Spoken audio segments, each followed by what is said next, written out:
He called me weak on the day I handed him everything he ever wanted. I remember the exact moment. I was standing in the kitchen of the house my mother left me, the house I grew up in, the house that still smelled like her lavender soap and her Sunday cooking. And my stepfather, Gerald, was sitting at the head of the table like a king reviewing his court. He had papers spread out in front of him, legal papers, documents I hadn't read carefully enough. Documents I had signed because I trusted him and because I was grieving and because no one warned me that grief makes you stupid in the most dangerous way possible. He looked up at me, slow and deliberate, the way he always did when he wanted you to feel small before he even opened his mouth. And then he smiled, not the kind of smile that reaches the eyes. The kind that lives only in the corners of the mouth. Cold, satisfied, like a man who just won a game you didn't know you were playing. You're just like your mother, he said. Double quotes, soft. Easy. I didn't say anything. I stood there and I nodded and I let him believe it. That was the biggest mistake he ever made. Not trusting me, not underestimating me. The mistake was thinking that quiet means broken. That silence means surrender. That a woman who has been watching you for 7 years and writing down every single thing you've ever done wrong has somehow forgotten a single word. Let me take you back to the beginning, because this story didn't start with paperwork. It started with a Tuesday in October, when I was 19 years old, and a man walked into my mother's life and smiled the same way he smiled at me that day in the kitchen. And everything changed. My name is Claire. I'm 27 years old now. I work remotely as a data analyst, which means I spend a lot of time in spreadsheets, a lot of time finding patterns that other people miss, and a lot of time being very, very patient. I live alone. I have one houseplant, a peace lily that I've kept alive for 4 years, which feels like an accomplishment that means more than most people would understand. I don't talk much at parties.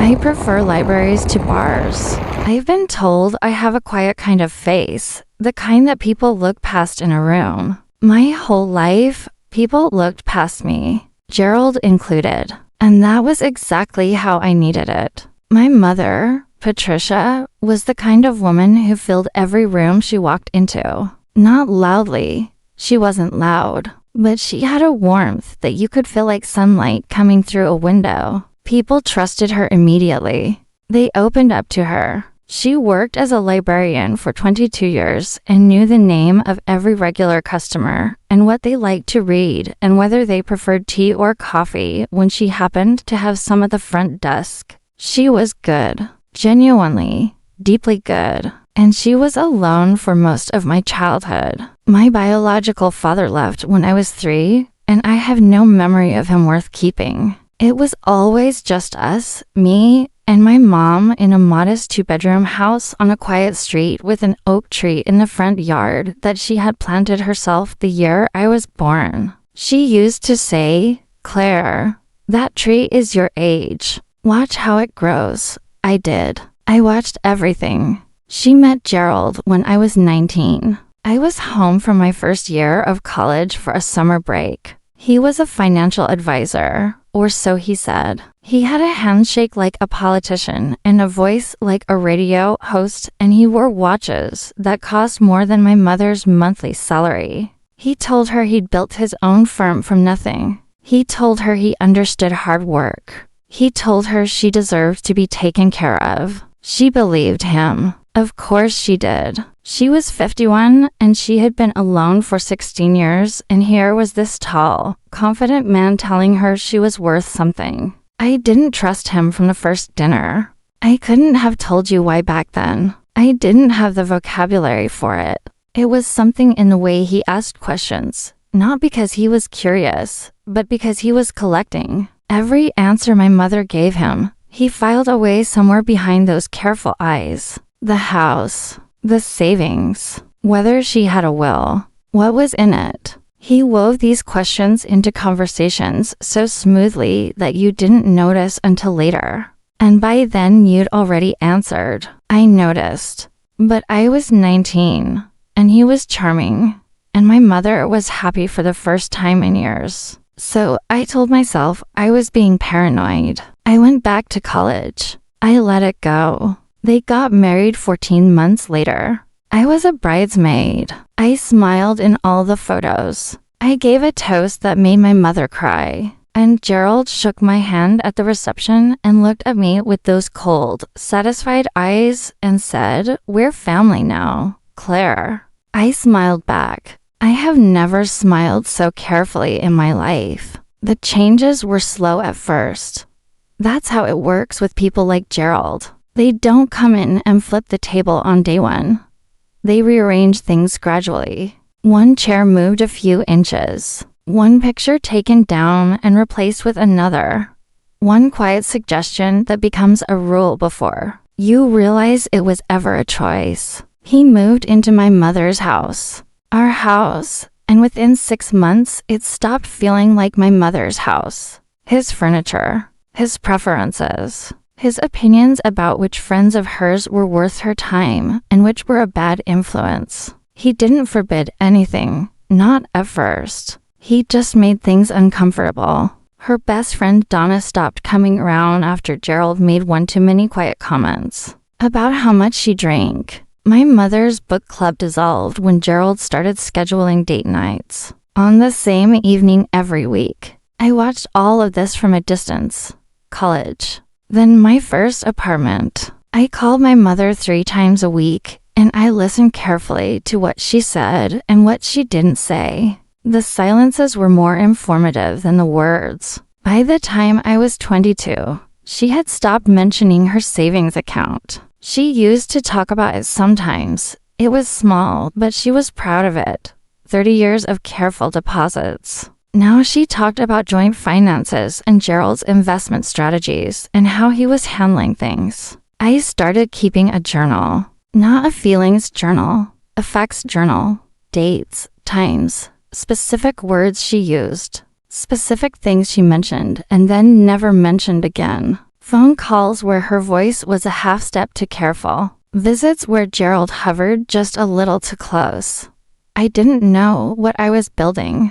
I just knew I needed to build it. Here is what nobody tells you about living in the shadow of a controlling person. It changes your physics. Gravity shifts. Every room you share with them has this invisible tilt, and everything, every conversation, every decision, every choice about what to say or how to say it, slides toward them without you even noticing. You start editing yourself before you speak. You rehearse the reaction before you give it. You learn to disagree in a way that sounds like agreement, to push back in a way that looks like acceptance. You become, without meaning to, a very good actor. Gerald thought my quietness was fear. He thought my careful smiles were the smiles of a woman who had been effectively managed. He saw what he expected to see, and what he expected was a young woman who was intimidated by him and therefore harmless. He wasn't entirely wrong about the fear. There were years where I was genuinely afraid. Not physically. He was never physically threatening. At least not to me. His violence was of a different kind. It was financial. It was social. It was the slow, methodical destruction of my mother's autonomy until she existed almost entirely within the boundaries he had drawn for her. The year my mother got sick, I was 23, was when things accelerated. It was her heart. Not catastrophic, not immediately, but serious. She needed medication and monitoring and reduced stress, which Gerald managed to weaponize almost immediately by positioning himself as her primary caretaker and therefore the most appropriate person to manage her affairs while she recovered.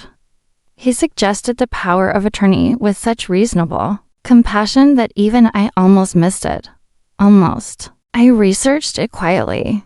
I talked to a lawyer friend from college, just a casual conversation, just a question or two about what powers of attorney actually meant in practice. I found out, and then I watched Gerald use it. Not dramatically, not obviously, just consistently, redirecting, adjusting, moving things. When I tried to bring it up with my mother, she got tired, not dismissive, genuinely exhausted in a way that broke my heart because I knew the exhaustion was partly medical and partly something else. She had been worn down, not all at once, but incrementally over years until disagreement felt like too much effort. Gerald takes care of everything, she told me. It's fine, Claire. It's fine. She said it's fine the way people say it when they need it to be true. I held her hand and told her I loved her, and I drove home that night. And I sat in my car in my apartment parking lot for 40 minutes before I could make myself go inside. That night, I opened a new document. I titled it simply, Everything, and I started over from the beginning, organized and precise and cross-referenced. Bank statements my mother had mentioned, account numbers I'd glimpsed on paperwork she hadn't realized I could see, dates of specific conversations, names of accounts Gerald had discussed that didn't quite add up to what he claimed to earn, investment firms I couldn't verify actually existed, properties he'd mentioned that I quietly traced through public records. It took me 2 years. 2 years of being the quiet daughter. 2 years of Sunday dinners where I ate Gerald's cooking and complimented his wine choices and asked him about his business in a tone of polite, daughterly interest. 2 years of him looking at me across the table with that expression of comfortable contempt, the look of a man who has assessed you and found you non-threatening. 2 years of building a case that would have made a forensic accountant proud. But here is where the story nearly ended before it began. Halfway through year 2, I made an error. Not in my research, in my emotions. I was at dinner one Sunday. My mother was having a good week. Color in her face, sharper in her laugh, and I let myself relax. I felt something that I'd been denying for a long time. Hope. Maybe I was wrong about him. Maybe I had built a monster in my head out of insecurity and old wounds. Maybe he really did love her. I loosened up. I talked a little more. I laughed at one of his jokes without measuring the laugh first. And Gerald noticed. He leaned back in his chair and looked at me with something I had never seen in his face before. Not contempt. Not satisfaction. Interest. You know, he said, refilling his glass, you're sharper than you let on, Claire. My blood went cold. I'm really not, I said, and I made my voice bored, slightly embarrassed, a woman deflecting a compliment she didn't earn. He watched me for a moment longer than was comfortable. Modest, he said finally. Your mother was the same way. He moved on. But I felt it, the close call of it. The hair's breadth distance between invisible and visible. I drove home that night and sat with my fear, and I made a decision. No more dinners unless I had to. No more relaxing. No more hope that complicated the plan. I went back to being quiet. My mother died on a Thursday morning in March. She was 58 years old. She died in the home she had lived in for 30 years. The home where I grew up. The home with the oak tree in the front yard that was now as tall as the second floor windows. I was with her. Gerald was not. He had a meeting he couldn't reschedule.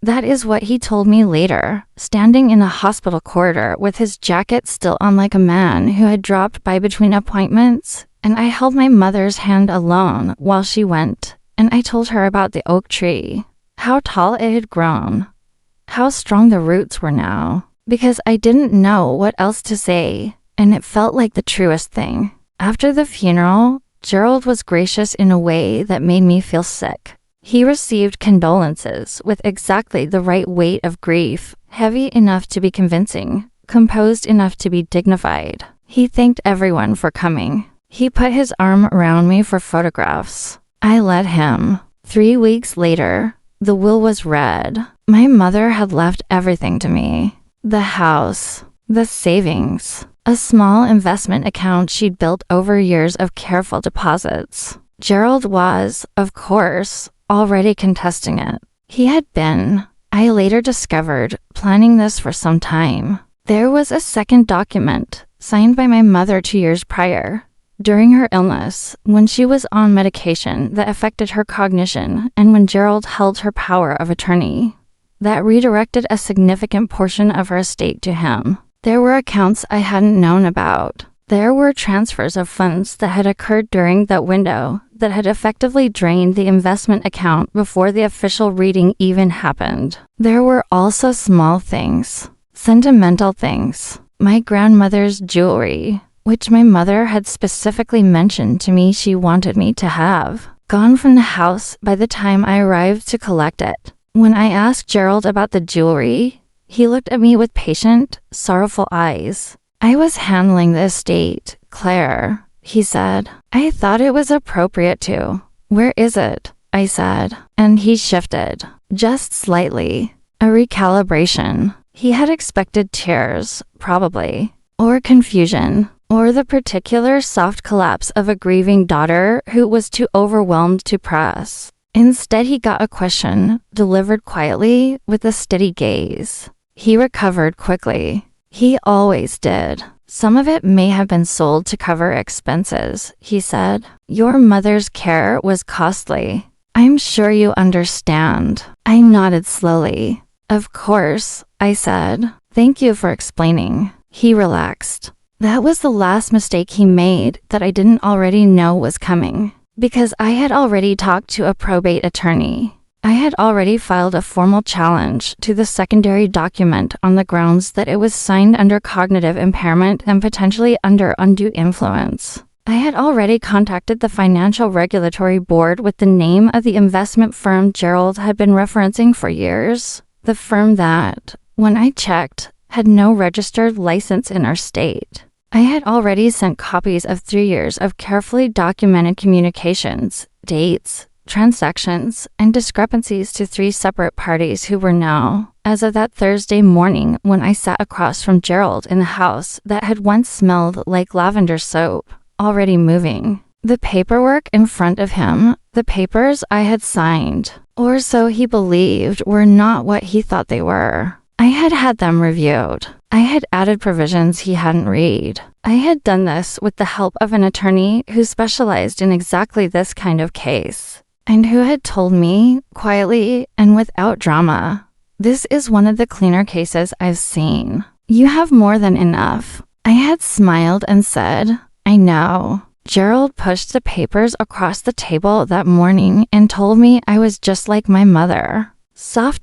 Easy. I picked up the papers. I looked at them. I set them back down. Gerald, I said, I want to ask you something. He looked up, comfortable. Assured. The face of a man who had never once believed I was anything to worry about. Why did you sell my grandmother's jewelry? He blinked. A slight hesitation. Claire, I told you, the estate expenses. I have the receipts, I said. From the consignment shop on 5th Street. Sold 3 weeks before my mother died. Not after. Before. Silence. And there it was. For the first time in 7 years of knowing Gerald, I watched his face do something it had never done in my presence. It lost its certainty. Not completely. Not yet. He was still Gerald, still experienced, still controlled, still the man who had walked into my mother's life with a handshake like a politician and built a cage so slowly she never noticed the bars.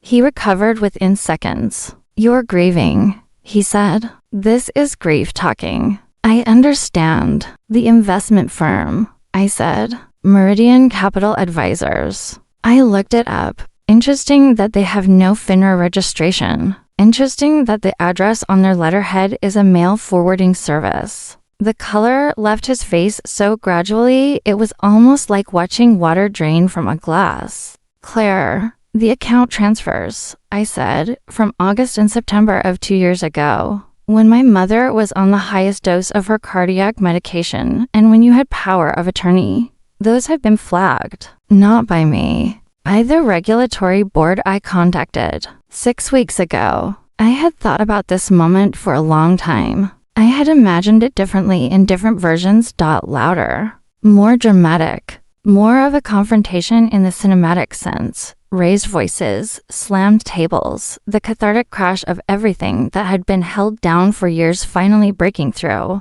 But when I was actually sitting there, what I felt was not rage. It was something quieter. It was the feeling of a woman who has been carrying something heavy for a very long time finally being able to set it down. The attorney for the estate, I continued, has a copy of everything. The communication logs, the financial records, the document your business partner sent from his personal email account in 2021.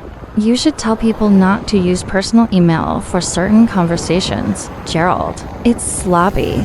My business partner, he said, and his voice had changed. Still controlled, but thinner now, like fabric that's been stretched too many times. Thomas Pratt, I said. Pratt and Associates. Except Pratt and Associates doesn't exist either. But Thomas Pratt does, and he has a prior conviction in another state for elder financial fraud, which you knew, which is documented in a series of emails that are now in the possession of 3 people who are not me. Gerald stood up. I didn't. He was taller than me. He had always been taller. He had always used the height, the width of his shoulders, the bass register of his voice as architectural elements, structural supports for his authority. I looked up at him from my chair, and I waited. You don't know what you're doing, he said. I know exactly what I'm doing, I said. I've known for 2 years. Something moved across his face that I had never seen there before. It took me a moment to name it, because it was so foreign in the context of Gerald. It was fear, not of me, exactly, of what I represented, of the years that had already passed and the machinery that was already moving and the walls that were already, without his knowledge, already closing in. The family, he said, and his voice had dropped. Everyone will think. Everyone already thinks what you told them to think, I said. You've been managing everyone's perception of me for years. I know that. It's in the logs too. I paused. Uncle Dennis, Aunt Carol, the way you framed things after my mother got sick, the conversations you had with them that I was never a part of. He sat back down. That was when I knew it was over for him. Not the documents, not the regulatory board. The moment Gerald sat back down. Because Gerald didn't sit down in negotiations. He stood. He loomed. He controlled the physical space the way he controlled everything else, by occupying more of it than anyone else. When he sat down, he was no longer Gerald. He was just a man who had made a very long series of very calculated choices and had finally run out of calculations. Let me tell you something. I had imagined I would feel victorious at this moment, or relieved, or at minimum, something clean and bright like justice. Instead, I felt grief, not for him, for my mother, for all the Sundays she had spent in this kitchen believing she was loved, believing she was safe, believing the cage was a home because the man who built it was very good at painting bars to look like sunlight. For all the times she had said it's fine, Claire, because it was easier than seeing clearly. For the book clubs and the friendships and the slow, quiet erosion of her. Not her life, but herself, the particular bright self she had been before he arrived. I grieved that, and I let myself grieve it. There in that kitchen, while Gerald sat across from me in the silence that had replaced his certainty. What happens now? He said finally. I imagine, I said, that you'll be hearing from quite a few people. The attorney, the regulatory board, possibly law enforcement, depending on how the asset review unfolds. I stood up. I picked up my bag. I looked around the kitchen, my mother's kitchen, with her old yellow curtains still on the windows because Gerald had never cared enough about curtains to change them. And I was grateful for that, deeply, unexpectedly grateful, for the small things he hadn't bothered to take. I'll be in contact about the estate through my attorney, I said. Please don't contact me directly. I walked to the door. I stopped. I don't know why I stopped. I hadn't planned to. But there was something I had been carrying for longer than I had been carrying: the documents and the evidence and the careful, patient accumulation of facts. "She loved you," I said. I didn't turn around. "In case you wondered, even toward the end, she loved you. She talked about you like you were someone worth loving." I heard nothing from behind me. "I thought you should know that," I said, "because it's true, and because I think you used it." Then I walked out. The oak tree in the front yard caught the morning light in a way that made me stop on the porch. For a moment, bare in the early spring, but enormous now, roots deep and old and undeniable. My mother had planted it the year I was born and named me after a word that meant clear, transparent, bright. She had always said that clarity was a gift. She was right. The months that followed were not simple. I want to be honest about that because stories like this, when they're told as stories, tend to skip the middle, the part between the confrontation and the resolution, where things are complicated and slow, and sometimes go sideways in ways you didn't prepare for. Gerald contested everything. Of course he did. He hired an attorney within 48 hours, and that attorney sent letters full of language designed to sound like authority and make me feel like I was on uncertain ground. Gerald also began a quiet campaign among my extended family. The same Uncle Dennis, the same Aunt Carol, the cousins who had always been warmer to him than to me because he had been working on them for years. He told them I was unstable, that I was making accusations out of grief, that the Claire they knew was not herself. It nearly worked on Uncle Dennis. That was the moment I almost lost. Dennis called me on a Wednesday evening, and his voice was careful and sad in a way that told me he had already decided something before dialing. He talked about family. He talked about Gerald's grief. He talked about how hard it was for everyone and whether I had thought about what this was doing to my mother's memory, as if my mother's memory was something that could be damaged by accountability, as if the woman who raised me to be honest and to see clearly would have wanted me to look away. I sat with the phone to my ear, and I felt something I had not felt since the very beginning of all of this. I felt alone, not afraid alone, which is different. Fear is about what might happen. Loneliness is about what is already missing. I said, "Dennis, do you know about the jewelry?" Pause. "What jewelry?" I told him. Not everything, just enough. The timeline. The receipts. The sale that happened before my mother died, not after. The pieces my grandmother had specifically asked to be kept in the family. The silence on the other end of the line lasted a long time. "That can't be right," he said finally. But his voice had changed. The careful sadness was still there, but underneath it now was something different. Something starting to crack. "I have the receipt," I said, "and the communication from the shop. I can send it to you." Another pause. "Send it," he said quietly. I did. Dennis called back 2 days later. He didn't say much, but he said enough, and the conversation I'd had with him began, in the quiet, methodical way that truth has of spreading when it's been kept from the light for too long, to ripple outward. And Carol, then a cousin, then my mother's friend Donna, who I had tracked down and called because she had known my mother since they were 22, and she deserved to know what had happened, and because Donna, as it turned out, had her own recollections of specific conversations Gerald had steered her away from, specific moments she had filed away without knowing why. Donna cried, and then she got angry. And then she called to people my mother had known for 30 years who had their own things to say. The regulatory board completed their initial review in 4 months. The findings were not public, but the action they took was, there's a formal process for that, a record that gets filed, and filed records have a way of surfacing. Gerald's carefully constructed professional reputation, which he had been maintaining in some form even after my mother's death, began to develop cracks that no amount of management could paper over. The estate case was slower. I won't pretend the legal process was satisfying in its pace.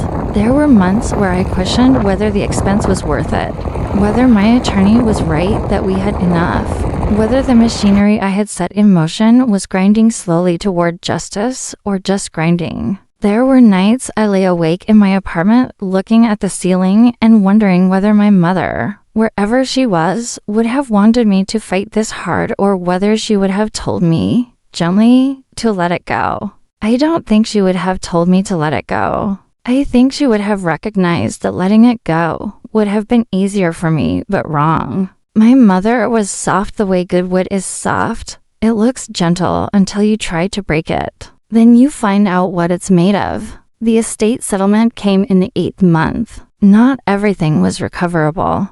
The accounts had been drained, and the money moved in ways that were difficult to fully untangle. And Gerald's attorney was skilled at making the distinction between civil liability and criminal conduct blur enough to be inconclusive. He gave back the house. The house was never legally his, and contesting it further would have cost him more than conceding it. He gave back a portion of the estate value that the court determined had been transferred under conditions of undue influence. The jewelry was unrecoverable.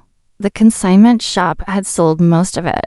A few pieces were still in inventory, and I was able to get them back. But the rest, my grandmother's pearl earrings, a gold bracelet that had been a wedding gift, those were gone.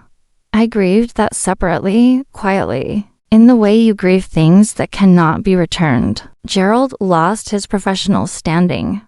His license was suspended pending further review. The 2 clients he still had quietly moved their accounts. The firm he'd been building, or claiming to build, dissolved without announcement, which is its own kind of humiliation for a man who had spent decades constructing an image of authority and success. He moved out of state. I heard this through the family network that had slowly, haltingly, been reorienting itself. Not back to me. I don't want to suggest it was dramatic or complete. Families don't fully repair in 8 months. But there was a shift, a recalibration. People who had been listening to one story for years began to consider whether there had always been another one. Uncle Dennis put it simply, the last time we spoke. I didn't look hard enough, he said. I should have asked more questions. You're asking them now, I said. Too late, he said. Not entirely, I said. I moved back into my mother's house in October. It was strange in the way that only deeply familiar places can be strange. The same layout, the same light through the same windows, but rearranged by someone else's furniture and someone else's years, so that I moved through it the first week like a person reading a translation of something that was originally written in their native language. Technically accurate, but slightly wrong. I painted the kitchen. The yellow curtains I left. I unpacked my mother's remaining books, the ones Gerald hadn't considered worth taking, and put them back on the shelf in the order she had always kept them, which was not alphabetical and not by genre, but by some private system of her own that I had memorized as a child without ever consciously learning it. I kept the peace lily on the kitchen windowsill. It's been there for 8 months now. It's doing well.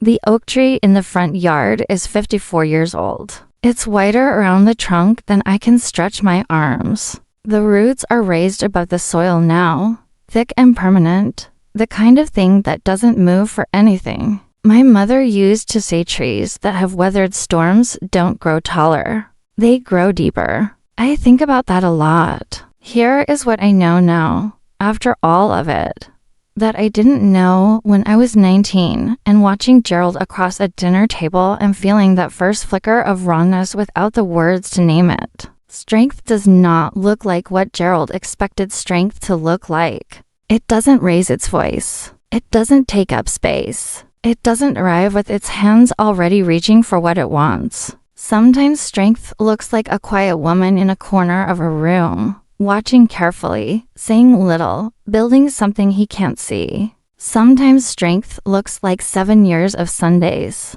Sometimes strength looks like a peace lily on a windowsill, Alive because someone paid attention, because someone showed up consistently, because someone refused to let it die. Gerald thought I was weak because I was quiet. He thought I was soft because I didn't fight. What he didn't understand, what people like Gerald never understand, because understanding it would require them to see past their own certainty, is that the most dangerous person in a room is not the loudest one. It's the one who's been listening this whole time. My mother named me Claire. It means clear, transparent, bright. She always said it like it was a promise. She was right. She always was. If you stayed with me this long, through all of it, then I think you already know what I want to say at the end, because I don't think this is just my story. I think a lot of you have been in rooms where someone looked at you and made an assessment and filed you under harmless and moved on.